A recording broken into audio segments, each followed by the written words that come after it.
We're so blessed in our congregation, sometimes intimidating, but most of the time blessed that there are so many rabbis that are members of our shul. On a given Shabbat by 10:05, there are 15 rabbis on the kahal. So, but it's a good place to be. And I'm honored that I can then get to ask all these rabbis to help during services and do things. And I'm so honored that Rabbi Suzanne Offit will introduce the Torah reading today.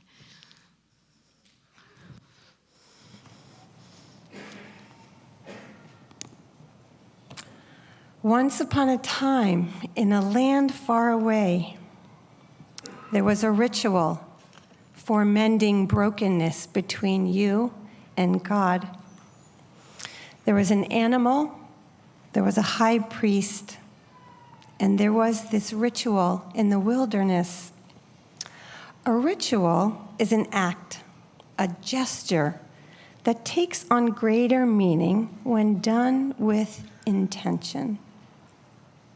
So when Aaron, the high priest, transferred the sins of the community against God onto a goat, and that goat was chased into the wilderness, your transgressions went with that goat.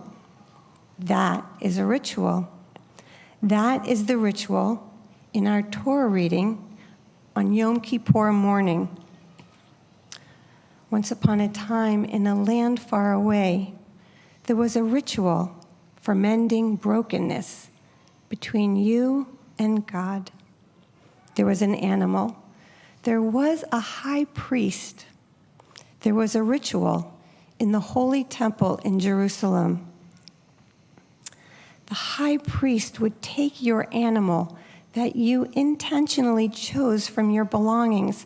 The high priest would slaughter your animal and then burn it on the altar with a pleasing odor ascending to God to atone for your sins against God. That's the avodah service of Yom Kippur. These rituals, these highly choreographed and deeply intentional steps cleansed the community, atoned for their sins that you and your community committed against God. Once upon a time, just down the street in Roslindale, I was a hospital chaplain sitting with my patient, Mary. We were watching television together, the ritual of revealing the new pope, with choreographed steps and smoke ascending into the heavens. Mary, I said, tell me, what does this mean to you? She looked at me with excitement and awe. This is the man who takes my prayers to God. And she continued with the same awe. Just like what you do for me. Silence. Oh no, Mary. I'm a rabbi, a teacher, a chaplain. I am not an intermediary.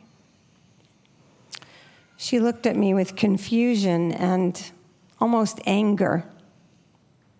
Don't you take that away from me.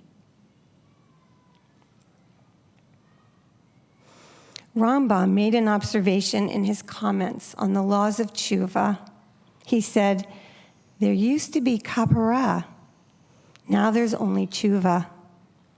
That is to say, once upon a time in a land far away, there was a ritual for mending brokenness between you and God.